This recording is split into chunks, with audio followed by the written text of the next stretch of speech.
Hey everyone, I want to talk about something important today because it's time to get back to our roots around free expression on Facebook and Instagram.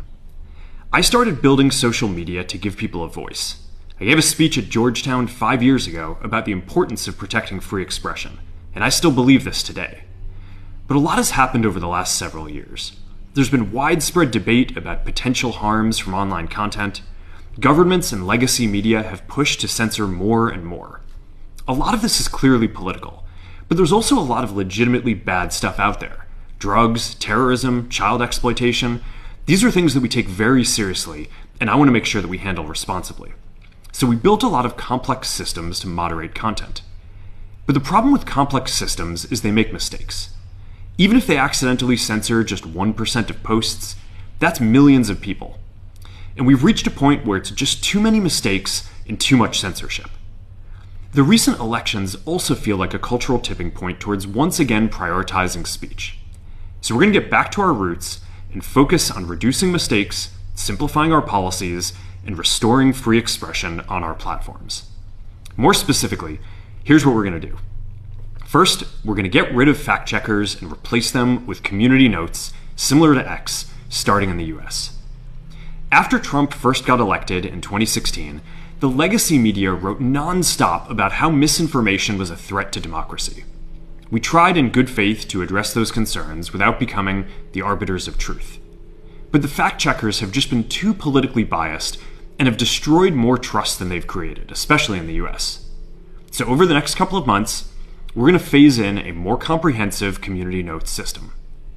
Second, we're going to simplify our content policies and get rid of a bunch of restrictions on topics like immigration and gender that are just out of touch with mainstream discourse.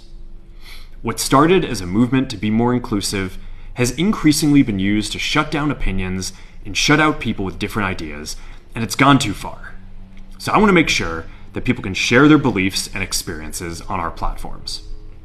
Third, we're changing how we enforce our policies to reduce the mistakes that account for the vast majority of censorship on our platforms. We used to have filters that scanned for any policy violation.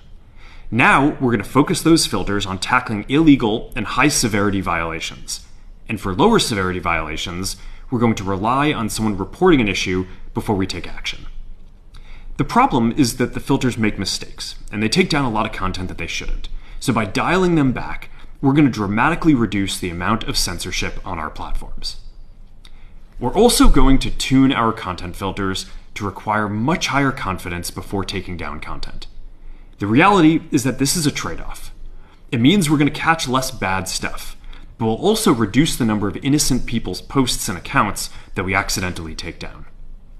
Fourth, we're bringing back civic content. For a while, the community asked to see less politics because it was making people stressed. So we stopped recommending these posts.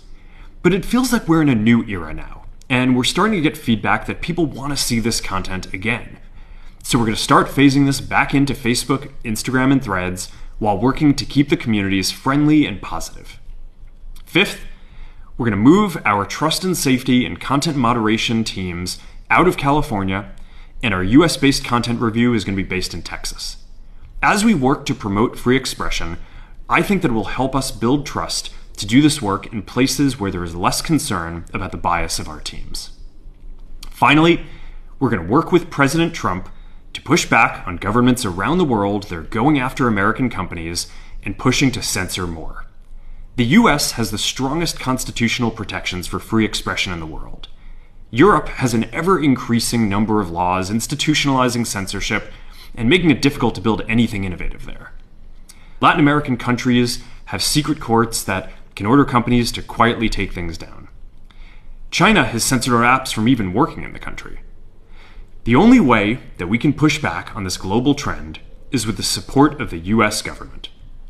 And that's why it's been so difficult over the past 4 years when even the US government has pushed for censorship.